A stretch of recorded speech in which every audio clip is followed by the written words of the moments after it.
আসসালামু আলাইকুম আলহামদুলিল্লাহ রাব্বিল আলামিন ওয়াল আকিবাতু লিল মুত্তাকিন ওয়াস সালাতু ওয়াস সালামু আলা আশরাফিল আমবিয়াই ওয়াল মুরসালিন ওয়া আলা আলিহি ওয়া আসহাবিহি আজমাইন আম্মা বাদ। সম্মানিত দর্শক শ্রোতা যারা আমার এই ভিডিওটা দেখছেন, এই ভিডিওটা করার পেছনে আমার মূল উদ্দেশ্য একটাই, যে আহলে সুন্নাত ওয়াল জামাত থেকে মাজার করি, কবর জিয়ারত করি, মিলাদ ও কিয়াম করি, যাবতীয় যত কাজ করি। তাও একটা কথা সবচেয়ে কথা, আমি কিছুক্ষণ আগে একটা ভিডিও দেখি, তার মধ্যে আমি পেয়েছি মাদ্রাসার মধ্যে মারামারি, মাদ্রাসার মধ্যে এমন কিছু কাজ যেগুলো কওমি অঙ্গনের ওলামায়ে কেরামরা করেন, তারপর মসজিদে মারামারি, মসজিদের মধ্যে মসজিদের মধ্যে জুতা নিয়ে মারামারি, মসজিদের মধ্যে এমন কিছু কাজ যেটা বর্তমানে সব জায়গায় ছড়িয়ে পড়ছে। এসব কিছু যখন আমার সামনে পড়লো, আমার একটি চিন্তা আসলো, সুন্নিরা যখনই মাজারের সামনে গিয়ে জিয়ারত করে, ওই সময়ে ওটা হয়ে যায় তাদের জন্য পূজা। অর্থাৎ তারা আমাদেরকে একটা নামে আখ্যায়িত করেন, সেটা হচ্ছে মাজার পূজারী বলে আখ্যায়িত করেন। মানলেও আমরা মাজারের মধ্যে গিয়ে যে এটাকে আপনাদের আমরা আপনাদের নিকট একটা প্রশ্ন রাখবো, সেটা হচ্ছে ইস্তেমার ময়দানে আপনারা বলেন ওখানে কোরআন সুন্নাহর আলোচনা হয়, একটা কথা প্রত্যেকবার ইন্ডিকেট করে বলেন। আমি তাদেরকে বলছি যারা আমাদেরকে মাজার পূজারী বলে আখ্যায়িত করেন, আমি তাদেরকে বলছি যারা এইগুলোকে বেদাত হারাম নাজায়েজ শিরিক বলেন, আমি তাদেরকে বলছি যারা মিলাদ ও কিয়ামকে পছন্দ করেন না, তারা সব সময় আমাদেরকে মাজার পূজারী বলে আখ্যায়িত করেন। তাদের নিকট আমি একটা প্রশ্ন রাখবো, মাদ্রাসার মধ্যে যাবতীয় কাজ যেগুলো সাংবাদিকরা বিভিন্ন সময় প্রচার করে, বিভিন্ন মাধ্যমের মধ্যে প্রচার করে, ওইসব কাজ যে সুন্নিরা কখনো সুন্নিদের মাধ্যমে করা হয়েছে, একটু আমাদেরকে দেখিয়ে দেন।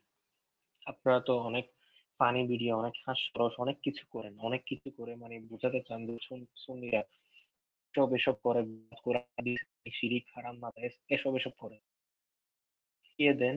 আপনারা এরকম মোবাইলের মধ্যে অনেকজনে দেখান, এই মৌলানা করছে, এই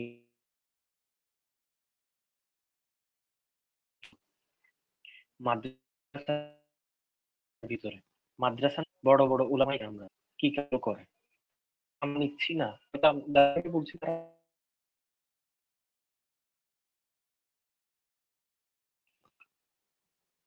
আবার মসজিদের মধ্যে মারামারি, আপনারা কোনোদিন কোথাও দেখাতে পারবেন সুন্নিরা মসজিদের মধ্যে জুতা মারামারি করছে?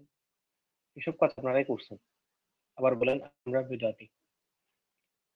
আমরা বেদাতি মানলাম, আমরা বেদাতি, কিন্তু এমন কোনো কাজ করিনি যেটার জন্য আমাদের ধর্ম অন্য ধর্মের মানুষের নিকট নিকৃষ্ট হয়ে প্রচার প্রসার হবে। অন্য ধর্মের মানুষ আমাদেরকে কোনো কটাক্ষ করে এই কথাটা বলতে পারবে না, কেননা সুন্নিরা এমন কোনো কাজের মধ্যে লিপ্ত না যে কাজের জন্য ধর্মের নাম খারাপ হয়, ধর্মের বদনাম হয়। এমন কাজগুলো কখনো সুন্নিরা করেনি। সুন্নিরা বরং করেছে কি মাজার জিয়ারত, অর্থাৎ সুন্নিরা সম্মানিত ব্যক্তিকে সম্মান করতে জেনেছে। আপনারা সম্মানিত ব্যক্তিকে সম্মান করতে জানেননি, সম্মানিত ব্যক্তিকে সম্মান করতে নিজেরা তো জানেননি, অপরপক্ষে যারা সম্মানী ব্যক্তিকে সম্মান করছে তাদেরকে বানিয়ে দিয়েছেন বেদাতি, অর্থাৎ মাজার পূজারী, কবর পূজারী। তো আমাদের এই কাজের মধ্যে তো ইসলাম প্রশ্নবিদ্ধ হয় না। মাজারকে যে আমরা জিয়ারত করি, মাজারের মধ্যে গিয়ে যে আমরা জিয়ারত করি, তাকে উসিলা করে মহান আল্লাহর দরবারে আমাদের জন্য ক্ষমা প্রার্থনা করি, এসবের কারণে আমাদের ধর্ম কখনো নিকৃষ্ট ধর্ম পরিচিত লাভ করে না। লিল্লাহি মিন যালিক, আপনারা যে কাজের দ্বারা ইসলামকে প্রশ্নবিদ্ধ হচ্ছে, বলেন ইস্তেমার মধ্যে কোরআন সুরার আলোচনা আপনারা মারি করেন। অন্যান্য বলবে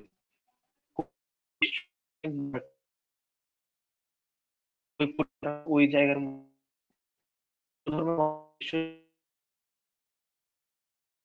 ইসলাম দিয়ে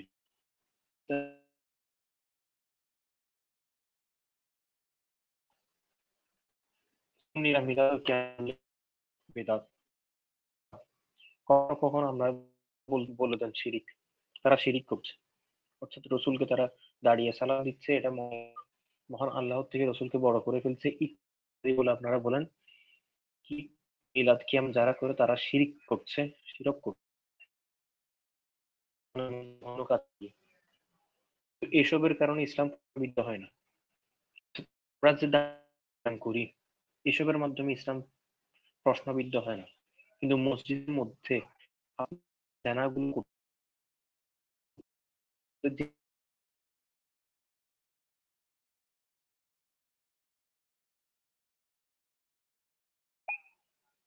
কেননা আমরা উন্নত জাতি, সবসময় আমরা ইসলামের শ্রেষ্ঠ ধর্ম এটা মানুষকে বোঝাতে, কিন্তু আমরা এটা প্রকাশ করতে পারি না কেন?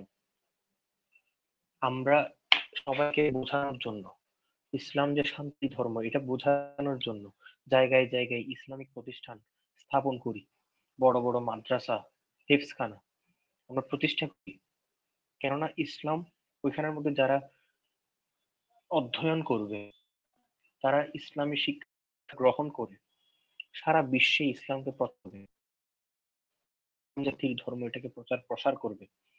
ওই জায়গার মধ্যে আপনারা মাদ্রাসা নাম দিয়ে, বড় বড় হিফজখানা নাম দিয়ে এই জায়গার মধ্যে এমন এমন কিছু কুকর্ম করেন যেগুলো আপনাদের সন্তানরা কখনো কোনো জায়গার মধ্যে গিয়ে বলতে পারবে না আমরা এই প্রতিষ্ঠান থেকে উঠে এসেছি, আমাদের উস্তাদ এই এই মানুষ।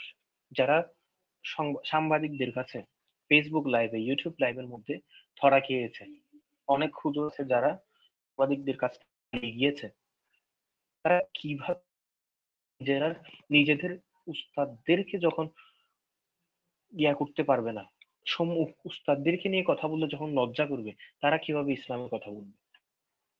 অবশ্যই মানুষ জিজ্ঞাসা করবে, এত ভালো কথা বলো ইসলাম, এত কিছু জানো, এত কিছু মানুষ জানো, তুমি তার থেকে শিক্ষা পেয়েছো, তুমি শিক্ষিত হয়েছো, তো লজ্জা নাম বলতে পারো, লজ্জায় তার প্রতিষ্ঠানের নাম বলতে পারো না। কারণ তখন সাংবাদিকরা এটা নিয়ে একটা লাইভ, একটা ভিডিও তৈরি করেছিল যে বলেছে এই মাদ্রাসার এই কওমি অঙ্গনের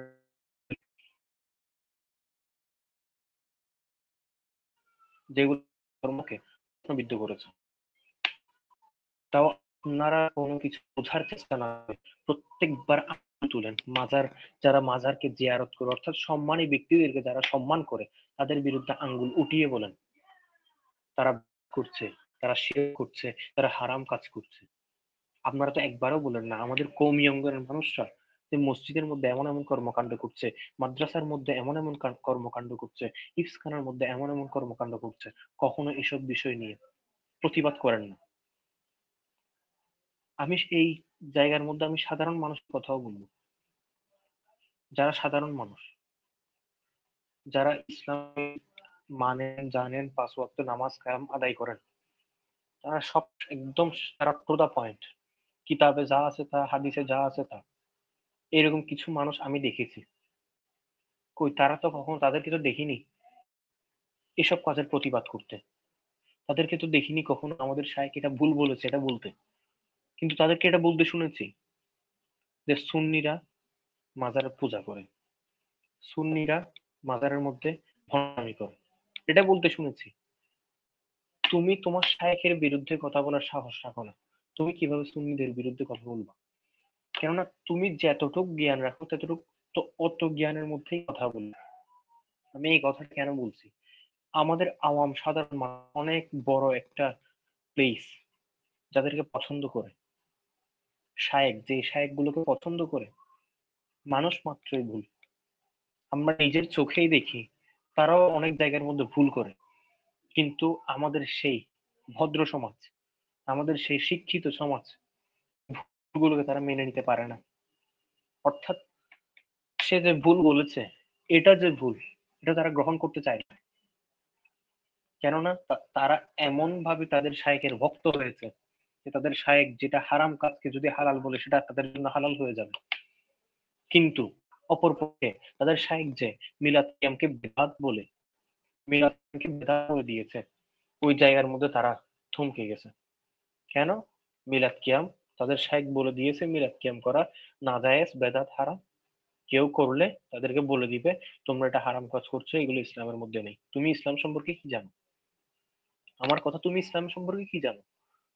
হাজার মানুষ এক জায়গার মধ্যে জমায়েত হয়ে মিলাদ ক্যাম্প করছে, সেখানের মধ্যে 2 থেকে 3 জন মানুষ বসে আছে। তারা কোনো অশিক্ষিত কিংবা মূর্খ নয়, নিশ্চয় তারা শিক্ষিত। তারা না দাঁড়ানোর একটাই কারণ, তারা তাদের শায়েখ থেকে শুনছে, শায়েখে বলছে মিলাদ কিয়াম করা এগুলো কোরআন হাদিস ইসমা কিয়াস কোথাও নেই, এগুলো মন গড়া কিছু কিচ্ছা কাহিনী। তবে যে শায়েখে এই ফতোয়া দেয়, ওই শায়েখে আবার কিছু টাকার জন্য অন্য মাহফিলের মধ্যে গিয়ে দাঁড়িয়ে সুন্দরভাবে মিলাদ ক্যাম্প করতে পারে। তখন ফতোয়া চেঞ্জ হয়ে যায়, কেন? কিছু কাগজের বিনিময়ে তখন ফতোয়া চেঞ্জ হয়ে যায়। কিছু মানুষের মন রক্ষার্থে তখন ফতোয়া চেঞ্জ হয়ে যায়, কিছু ধনীদেরকে আকর্ষিত করতে। তখন আর বেদাত ফতোয়াটা বেদাত থাকে না, তখন সেটা জায়েজ হয়ে যায় তাদের জন্য।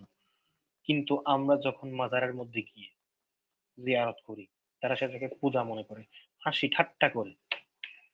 তোমরা যেই জিনিসটাকে হাসি ঠাট্টা করো, আমি তাদের কাছে একটা প্রশ্ন রাখবো। আমি এই কথাটা যাদেরকে উদ্দেশ্য করে বলছি, তারাও নিবেন আমার কথাটা, এবং আমি যেই সাধারণ মানুষকে উদ্দেশ্য করে বলছি তারাও আমার কথাটা গ্রহণ করবেন।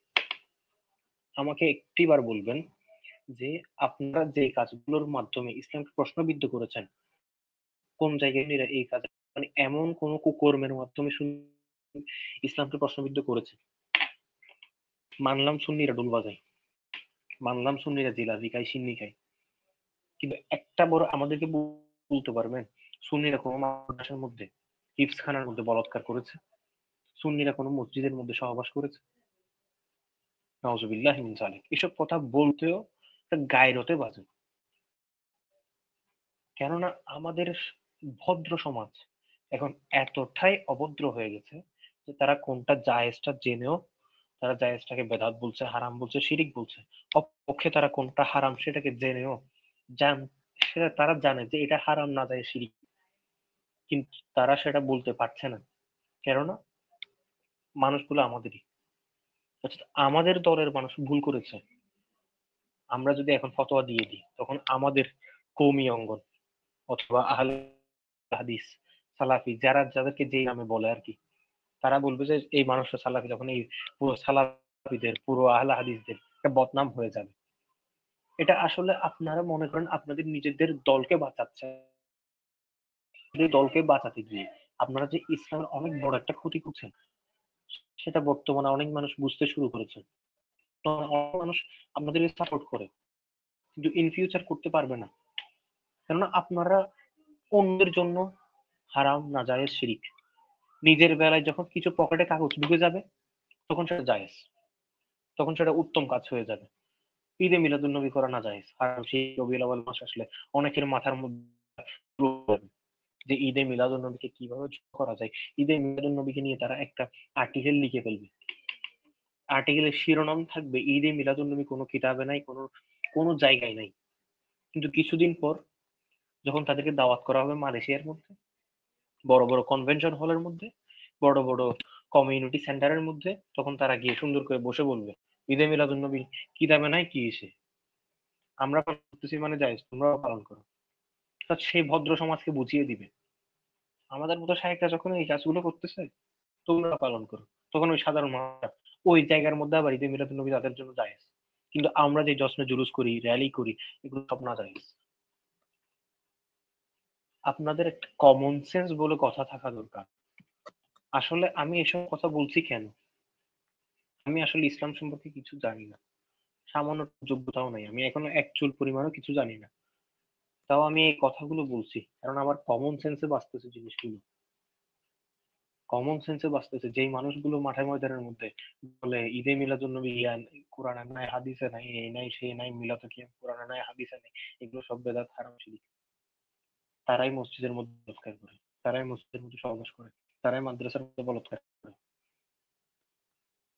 নিজেদের একটা হায়া বলতে একটা জিনিস থাকে, এসব কিছু তো অন্তত মাথার মধ্যে থাকা দরকার। আমি তাই শিক্ষিত সমাজকে বলবো, যারা মধুর বাণীর মধ্যে পড়ে আছেন, যারা সুন্দর কথার মধ্যে পড়ে, তাদেরকে উদ্দেশ্য করে বলবো, এসব কাজ আসলে মানুষের কমন সেন্সে থাকার বিষয়। কেন সময় সেটা বেদাত, হারাম, শিরিক হয়ে যাবে।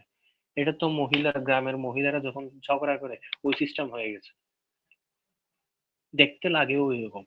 এখন বলবেন যে কি, সে বয়ানির ভক্ত, সে জাকির হুজুরের ভক্ত, নূরে বাংলার ভক্ত। বুঝলাম বয়ানি খারাপ কথা বলে, বয়ানি নূরে বাংলা গালি দেয়, জাহাঙ্গীর হুজুর ফাঁসি করে, কখনো মাদ্রাসার মধ্যে রেকর্ড দেখাইতে পারবেন না। উল্টো তাদের ছবি দিয়ে আপনারা বিভিন্ন রকমের অ্যানিমেশন ইমোজি বানাইছেন। কই সুন্নিরা তো কখনো এরকম অন্যান্য শায়েখদের ছবি নিয়ে এমন কিছু করে নাই। সব করছেন আপনারা, বলৎকারও করতেছেন আপনারা, আবার বেদাত, হারাম, শিরিকের কতবার ইচ্ছে না আপনারা। এটা তো পুরো একটা ধর্মকে আপনারা হাস্যরসের একটা কারখানা বানাই ফেলছেন। অন্য ধর্মের কাছে আপনারা প্রশ্নবিদ্ধ হচ্ছেন, অন্য ধর্মের কাছে আমরা প্রশ্নবিদ্ধ হচ্ছি, কেননা আমরা মুসলমান, আমাদের ধর্ম শান্তির ধর্ম। কিন্তু আমরা এটা এখন প্রচার করতে পারছি না, কেননা আমরা ইস্তেমার মাঠের মধ্যে গিয়ে মারামারি করছি। এসব বিষয়ে সতর্ক হওয়া সকলের দরকার। তাও আমি জিয়ারত সম্পর্কে যেহেতু কিছু কথা বলেছি, তাদেরকে উদ্দেশ্য করে বলবো, যারা আমার ভিডিওটা দেখবেন, ভিডিওর বিরুদ্ধে রিপ্লাই করবেন, কিছু এখানে কোরআন সুন্নাহর আলোকে কিছু রেফারেন্স দিই। প্রথম কথা, মাজার জিয়ারত কোরআন হাদিসের সঠিক দৃষ্টিভঙ্গি, এসব সম্পর্কে আমি কিছু কথা বলি আপনাদেরকে। পবিত্র কালামুল্লাহ শরীফের মধ্যে, কোরআনুল কারীমের মধ্যে মহান আল্লাহ তাআলা ইত্তাকু ইলাইহি ওয়াসিলা, অর্থাৎ এটা সূরা মায়েদার 35 নম্বর আয়াত। আল্লাহ তাআলা বলেছেন যে তোমরা আল্লাহ তাআলার কাছে উসিলা বা মাধ্যমের মাধ্যম অনুসন্ধান করো, এবং এর মাধ্যমে কি চাও তোমরা? মাধ্যম মাধ্যম তোমরা যে কোনো মাধ্যমে অনুসন্ধান করো। অর্থাৎ আমি মহান আল্লাহ, সেটা মহান আল্লাহ আমাকে পছন্দ না করলে নাও দিতে পারে, কারণ আমার বলাটা মহান আল্লাহর পছন্দ হয়নি। কিন্তু আমি যখন উসিলা করে, বুজুর্গ ব্যক্তির উসিলা করে চাইবো, আমি তো মহান আল্লাহ নাও হতে পারি, কিন্তু সে কবুল হয়েছেন, তার মহান দিবেন। এজন্য মহান আল্লাহ বলে দিয়েছেন ইলাইহি ওয়াসিলা, উসিলার মাধ্যমে অনুসন্ধান করো। দ্বিতীয়ত আরেকটা কথা, আরেকটা আয়াত মহান আল্লাহ তাআলা বলে দিয়েছেন,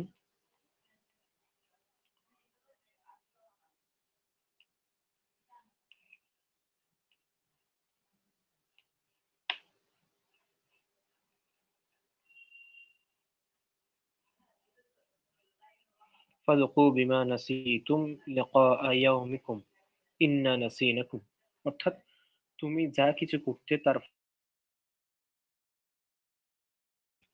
অর্থাৎ তুমি যা করেছো, এখন তুমি যা করছো, তুমি যে উসিলার মাধ্যমে আল্লাহর কাছে চাইবে, সেই উসিলার মাধ্যমে তার ফল তুমি একদিন না একদিন, মহান আল্লাহ তাআলা কোরআন কারীমের মধ্যে স্পষ্ট করে দিলেন, কেননা আপনার কাজ মহান আল্লাহ তাআলার নিকট পছন্দ না হতে পারে, কিন্তু যে ব্যক্তি কবুল হয়েছে, সুতরাং সেই ব্যক্তির মাধ্যমে আপনার তো হতে পারে কবুল হয়ে গেছে। আমি আরেকটা হাদিস বলছি, আরেকটা হাদিসে নবী সাল্লাল্লাহু আলাইহি ওয়াসাল্লাম অংশ হতে পারবে না। কখন?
দুঃখিত, নেটওয়ার্ক প্রবলেমটা একটু বেশি ঝামেলা করছে। যে বলছি, নবী সাল্লাল্লাহু আলাইহি ওয়াসাল্লাম সহিহ মুসলিম শরীফের মধ্যে ইরশাদ করেছেন, ইন্না মিন আবাইকুম উমর ইবনে আল-খাত্তাব রাদিয়াল্লাহু তাআলা আনহু কানা ইয়াযহাবু ইলা কবরি উম্মিহি ফায়ুসাল্লিমু আলাইহা ওয়া ইয়াদউ লাহা। অর্থাৎ উত্তম ব্যক্তি ছিলেন হযরত উমর। রাসূল আকরাম সাল্লাল্লাহু আলাইহি ওয়াসাল্লাম কেন বলছেন এই কথাটা? কেননা তিনি খাত্তাব রাদিয়াল্লাহু তাআলা আনহু সবসময় তার ওমর ইবনে খাত্তাব রাদিয়াল্লাহু আনহু সবসময় তার মায়ের জন্য তার মায়ের কবরে জিয়ারতে যেতেন এবং সবসময় তার মায়ের দোয়া করতেন। তখনই রাসূলুল্লাহ সাল্লাল্লাহু আলাইহি ওয়াসাল্লাম বলেছেন, এর মাধ্যমে প্রমাণ হয়। রাসূলুল্লাহ সাল্লাল্লাহু আলাইহি ওয়াসাল্লাম যখন উমর ইবনে খাত্তাব রাদিয়াল্লাহু আনহু উত্তম বলেছেন, ছিল যে সে তার মায়ের জিয়ারত করতে যায়। সুতরাং এর মাধ্যমে প্রমাণ হয় যে মাজার জিয়ারত অথবা কবর জিয়ারত সম্পূর্ণ জায়েজ এবং এটা রাসূল সাল্লাল্লাহু আলাইহি ওয়াসাল্লাম যেহেতু উমর ইবনে খাত্তাব রাদিয়াল্লাহু আনহুকে উত্তম সুতরাং সুন্নাহ। এটার মাধ্যমে আবার আরেকটি কথাও প্রমাণ হয়, যেহেতু উমর ইবনে খাত্তাব রাদিয়াল্লাহু আনহু খলিফাতুল মুসলিমিন ছিলেন, এই হাদিসের মাধ্যমে প্রমাণিত হয় যে সাহাবীরা মৃতদের কবর জিয়ারত করতেন এবং তাদের জন্য দোয়া করতেন, যা ইসলামী শরীয়তের মধ্যে সম্পূর্ণ অনুমোদিত। সুতরাং আমি এই কথাগুলো কেন বলেছি, অর্থাৎ যেহেতু রাসূল আকরাম সাল্লাল্লাহু আলাইহি সাল্লাম উমর ইবনে খাত্তাব রাদিয়াল্লাহু আনহুকে উত্তম ব্যক্তি বলেছেন, সর্বাধিক উত্তম ব্যক্তি বলেছেন, কেননা সে তার মায়ের কবর জিয়ারত করতেন। সেহেতু আমাদের মধ্যে প্রশ্নটা আনা এমন কথা বলাটাও আমাদের জন্য লজ্জাস্কর। কেননা যখন আপনি বলবেন মাজার জিয়ারত এটি একটি পূজার নেই, তখন এটা অন্যান্য মানুষ, আসলে অন্যান্য ধর্মের মানুষরা হাসি ঠাট্টা করবে। কারণ তাদের ধর্মের বিষয় আমরা আমাদের ধর্মের মধ্যে ঢুকিয়ে ফেলছি। রাসূল আকরাম সাল্লাল্লাহু আলাইহি ওয়াসাল্লাম যে বিষয়টিকে উত্তম বলেছেন, আমরা সেই বিষয়টি অবশ্যই করব। এই বিষয় নিয়ে যারা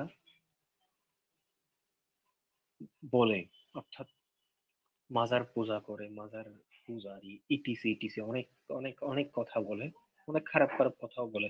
অনেকে তো এটাকে কবিরা গুনার সাথেও তুলনা করে, অনেকে এটাকে হারাম, অনেকে শিরিক পর্যন্ত বলে। আসলে যারা, আমি একটা কথা বলে দিই আজকে, যারা এসব বিষয়কে শিরক বলে, আমি আবারও বলছি, যারা শিরক বেদাত সবসময় প্রত্যেকটা কথার মধ্যে শিরক বেদাত নাজায়েজ হারাম বেদাত এসব নিয়ে পড়ে থাকে, তারা আসলে ভালো করে জানেও না যে শিরক জিনিসটা কি, বেদাত জিনিসটা কি। তারা সেটা সম্পূর্ণভাবে জানে না, কিন্তু তারা এটা নিয়ে পাগলামো করে, কেননা তাদের শায়েখ বলেছে যে এই কাজটা করা শিরিক, এই কাজটা করা বেদাত। এখন অনেকেই আমাকে বলবে, আমি সম্ভবত আমিও সিন্নিখোর, আমাকেও বলবো অনেকে আমি সিন্নিখোর। আমি মানলাম আমি সিন্নিখোর, আমি অবশ্যই সিন্নি খাই, কেননা মিষ্টান্ন রাসূল আকরাম সাল্লাল্লাহু আলাইহি ওয়াসাল্লামের পছন্দেরই একটি খাবারের মধ্যে অন্যতম ছিল।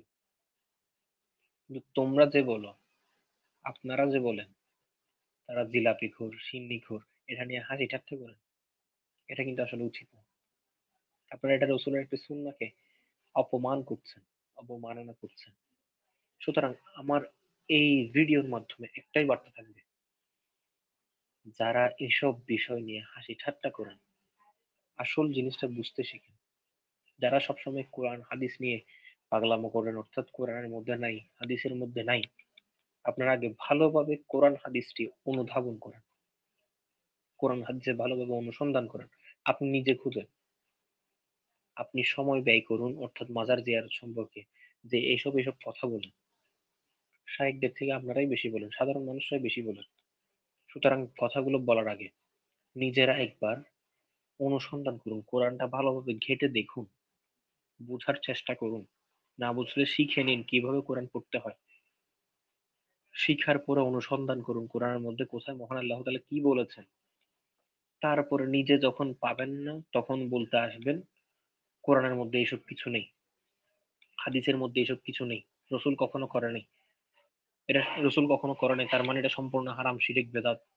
তখন বলিয়ে আগে ভালোভাবে নিজেরা অনুধাবন করেন। কেননা আমি একটা কথা বলি, আমি ইসলাম সম্পর্কে সামান্যটুকু জানি না, বারবার বলছি এই কথা, কিন্তু তাও বলি যে এমন এমন কিছু ভিডিও দেখলে আমার কমন সেন্সে লাগে। তো যারা মাঠের ময়দানের মধ্যে চিল্লায় চিল্লায় বলে না ঈদে মিলাদুন্নবী হারাম, ঈদে মিলাদুন্নবী শিরিক, আমি মনে করতাম নিশ্চয়ই তারা কিছু জানে, নিশ্চয়ই তারা কিছু অনুধাবন করেছে, তারা কোরআন হাদিস ঘেটেছে, কোরআন হাদিস ফিকার কিতাব টিতাব ঘেটেছে, পড়েছে, অনুসন্ধান করেছে। কেননা তারা মাঠের ময়দানে এত বড় বড় ওয়াজ মাহফিল করছে, নিশ্চয়ই তারা কিছু জানে। সেজন্য আমি মনে করতাম তারা কিছু জানে, সেজন্যই কথাগুলো এত জোর দিয়ে বলছে। কিন্তু যখন তাদের ওই ভিডিওগুলো সামনে আসে যে তারা এই মাদ্রাসার মধ্যে বলাৎকার করে, তারপর মসজিদের মধ্যে এসব এসব কাজ করে, এমন এমন কুকর্ম করে, ওসব বিষয় তো অনেক এক্সপেন্সিভ বিষয়। মিলাদ কিয়াম, তারপর মাজার জিয়ারত, এগুলো অনেক এক্সপেন্সিভ বিষয়। এসব বিষয় সম্পর্কে জানতে অনেক পড়ালেখা করতে হয়। কিন্তু এই মাদ্রাসার মধ্যে বলাৎকার একজন সাধারণ মানুষও জানলে এগুলো হারাম, ইসলামে নিষিদ্ধ। তারপর মসজিদের মধ্যে এমন এমন কুকর্ম যেগুলো করছেন আপনারা, একজন সাধারণ মানুষও জানবে এগুলো যে জায়েজ নয়, উচিত নয়। কিন্তু আমার মাথার মধ্যে একটা প্রশ্ন থেকে, আপনারা ওইসব বিষয়ে ফতোয়া দিতে কখনো দ্বিধাবোধ করেন না? স্টেজের মধ্যে বসে বলেন মায়ের ছেলে থাকলে, বাপের ছেলে থাকলে সামনাই বয়, এই সেই অনেক আউল ফাউল কথা বলে ফেলেন, কারণ আপনাদের সামনে ক্যামেরা আছে। কিন্তু কখনো নিজের কাজগুলো করার সময়, নিজেদের অঙ্গনের মানুষ এই কাজগুলো করার সময় কখনো বলার সাহস করতে পারছেন? কিংবা এই ফতোয়াগুলো, সামান্য সামান্য যে ফতোয়াগুলোর কথা আমি বলেছি আপনাদেরকে, এগুলো সম্পূর্ণ কোরআন হাদিস সম্মত, এগুলো ফতোয়া। এগুলো আপনাদেরকে ফিকা টিকা ঘাটতে হবে না, ফিকা ইসমা কিয়াস এসব কিছু করতে হবে না। মিলাদ কিয়াম, তারপর মাজার পূজা, মাজার জিয়ারত, ইটিসি ইটিসি অনেক যেগুলো আপনারা বলেন, এগুলোর জন্য অনেক এক্সপেন্সিভ বিষয়, এগুলো অনেক জ্ঞান আহরণ করতে হবে এসব কথা বলার জন্য। কিন্তু এসব সম্পর্কে, এই যে কাজগুলো আপনারা করেন, এসব সম্পর্কে তেমন কোনো জ্ঞান আহরণ করতে হবে না। একদম ছোট বাচ্চাকে জিজ্ঞেস করেন 10-12 বছরের, সেও বলতে পারবে যে এই বিষয়গুলো ইসলামে সম্পূর্ণ না যায়, সম্পূর্ণ হারাম, এগুলো গুনাহের কাজ, কবিরা গুনাহ। একজন ছোট বাচ্চাও বলতে পারবে। কিন্তু এইসব কাজ করার সময় আপনাদের মাথায় সেই ফতোয়াগুলো কাজ করেন যে এই কাজটা তো হারাম হচ্ছে, এই কাজটা তো বেদাত হচ্ছে, এই কাজটা তো নাজায়েজ হচ্ছে, এই কাজটা তো শিরক হচ্ছে। তখন আপনাদের মাথায় কাজ করে না ফতোয়াগুলো? নাকি সব সময় যখন আপনাদেরকে পকেটের মধ্যে কাগজ ঢুকিয়ে দিয়ে আনবে, এনে বসাবে, আর্টিকেল রেডি করে দিবে, আর্টিকেলের শিরোনাম থাকবে মাজার পূজারীদের বিরুদ্ধে কথা, নাকি তখনই ফতোয়াগুলো আসবে? এটা একটা প্রশ্ন আমার। পকেটের মধ্যে যখনই কাগজ ঢুকবে সম্ভবত তখনই আপনাদের জন্য ফতোয়া বের হয়, নাহলে ফতোয়া বের হয় না। বেদাত হারাম শিরকের ফতোয়া এমনি বের হয় না। আবার নিজেদেরকে যখন অন্যান্য কাজের জন্য ডাকা হবে, টাকা দিয়ে নিয়ে যাওয়া হবে, তখন সেগুলো জায়েজ হয়ে যাবে খুব আনন্দের সহিত, উত্তম বলে বলে আপনারা চালিয়ে দিবেন। কিন্তু যখন নিজেরা এসব কাজ করেন, লজ্জা থাকা দরকার। নিজেরা যখন এসব কাজগুলো কুকর্মগুলো করেন, তখন এসব ফতোয়া আপনাদের মাথায় আসে না? এসব ফতোয়া আপনাদের মাথায় কাজ করে না? যে আওয়াম মানুষ, সাধারণ মানুষ আমাদেরকে দেখে হাসি ঠাট্টা করবে। আমাদের তো একটা প্লেস আছে, মিডিয়া জগৎ একটা প্লেস আছে। আমি এখানে বললাম মিলাদ কেমন জায়েজ, আমি আরেক জায়গায় মধ্যে গিয়ে বললাম মিলাদ কেমন জায়েজ, আমাকে 10 লাখ মানুষ দেখছে, 15 লাখ মানুষ দেখছে, তাদের সামনে তাদের সামনে আপনি এত অপমান কিভাবে হবে? মানলাম আপনারা যে যে ভক্তগুলো আছে সবাই আপনাদের হালালকে হালাল মনে করে, আপনারা হারামকে হালাল বললে সেটাকে হালাল মনে করে। কিন্তু আপনাদের একটা গায়ের হতে বসা দরকার। সামান্য কিছু টাকার জন্য আপনারা এত মানুষের সামনে লজ্জিত কিভাবে হন? এটা একটা প্রশ্ন আমার কাছে আপনাদের নিকট। যদি কেউ দেখে থাকেন, ভালো কোনো মানুষ দেখে থাকেন, আমার প্রশ্নগুলোর উত্তর দিবেন। যে আপনারা যখন এসব কাজ করেন, লজ্জাস্কর যে কাজগুলো ঘটান, এসব কাজ করার সময় আপনাদের মাথায় ফতোয়াগুলো আসে না যে এটা হারাম, এটা জায়েজ, এটা বেদাত, এটা করে না? নাকি তখন টাকা দেওয়া হয় না বলে নিজেদের আনন্দের জন্য, নিজেদের ফুর্তির জন্য এই ফতোয়াগুলো জায়েজ হয়ে যায়? দ্বিতীয়ত আরেকটা প্রশ্ন আমি বলছি, যেটা হচ্ছে মিলাদ ও কিয়াম, মাজার পূজা, এগুলো সম্পর্কে যারা ফতোয়া দেন, তাদের অঙ্গনেরই মানুষ। আপনাদের ভক্তবৃন্দরাই যে এত কাজগুলো করতেছে, হকটা বলতে শিখেন। নাকি হকটা বলা আপনাদের টাকার মধ্যে পড়ে আছে। তা আপনাদের পকেটে টাকা ঢুকবে তখন হকটা বলা শিখবেন। যেটা হক সেটা বলতে শিখেন। প্রয়োজনে আপনার দল থেকে মানুষ বের করে দেন। তাও হকটা বলতে শিখবেন। আমি এমন কোনো ভিডিও করার ইচ্ছাও নাই, করিও না। কিন্তু কিছু হাস্যকর জিনিস আমার সামনে আসে। তখন আমার মাথায় আমার মস্তিষ্ক আমাকে ধারণা দেয় যে কিছু বল। অর্থাৎ আমার মনের মধ্যে অনেক কথা জমে থাকে। সেগুলো আসলেই বলতে ইচ্ছা করে, মানুষের সামনে প্রকাশ করতে ইচ্ছা করে। নাহলে আমার নিজেরও লজ্জা লাগে। কেননা আমি দেখতেছি এইসব বিষয়। আমার হাসি আসতেছে। আমার ধর্মকে নিয়ে আপনারা যে এত প্রশ্নবিদ্ধ করতেছেন, এটা আমার হাসি আসে। আসলে আমি কিছু জানি না। তাও আমি এসব ক্যামেরা নিয়ে বসে গেছি কথা বলার জন্য। কারণ আমার লজ্জা লাগতেছে। আপনারা তো মুসলমান। সুন্নি না হন না। অন্য আপনি কোন ধর্মের এটা দেখার বিষয় না। আপনি মুসলমান, আপনার মাথায় টুপি আছে, আপনার মুখে দাড়ি আছে, আপনার পরনে জুব্বা আছে, পাগড়ি আছে। মানে এত ভালো লেবাস নিয়ে আপনি মুসলমান একজন মুসলিম, আপনি এমন কাজ কেন করবেন? আপনি যদি একজন রাস্তার মানুষ হতেন, আপনি যদি একজন সাধারণ মানুষ হতেন, কখনো বলতাম না আপনি একজন মৌলবী। আপনি যে অঙ্গনের হন, আপনি একজন মৌলবী, আপনি একজন মৌলানা সাহেব। আপনি কেন এসব কাজ করবেন? তখন আপনার মাথায় ফতোয়া কাজ করে না যে এসব বিষয় করা ইসলামের মধ্যে সম্পূর্ণ নিষিদ্ধ? নাকি টাকা দিয়ে যখন আপনাদেরকে নিয়ে যাওয়া হবে তখনই ফতোয়া আপনাদের জন্য? অনেক কথা বলেছি, কি বলেছি জানি না কেন বলার নাই, ভালো লাগে না, কিন্তু মাঝে মাঝে ইচ্ছে হয় কথাগুলো আমি বলে দিই, মানুষকে জানিয়ে দিই। সো আজকে এই ভিডিওটা করেছি। আমার কোনো রকম প্রস্তুতিই ছিল না, মুখে যা এসেছে তাই বলেছি। কিন্তু যা বলেছি একটাও ভুল বলিনি আমি, এটা আমি বলতে পারি। সুতরাং একটাই আরজ থাকবে, মহান আল্লাহ তাআলা আমাদের সকলকে সুস্থ রাখুক, দ্বীনের উপর কায়েম রাখুক, সকলকে সঠিক পথের দিশারি করুক, সকলকে হক কথা বলার সেই সৎ সাহস দান করুক। আমিন ওয়া মা তাওফিকি ইল্লা বিল্লাহ। আসসালামু আলাইকুম ওয়া রাহমাতুল্লাহি ওয়া বারাকাতুহু।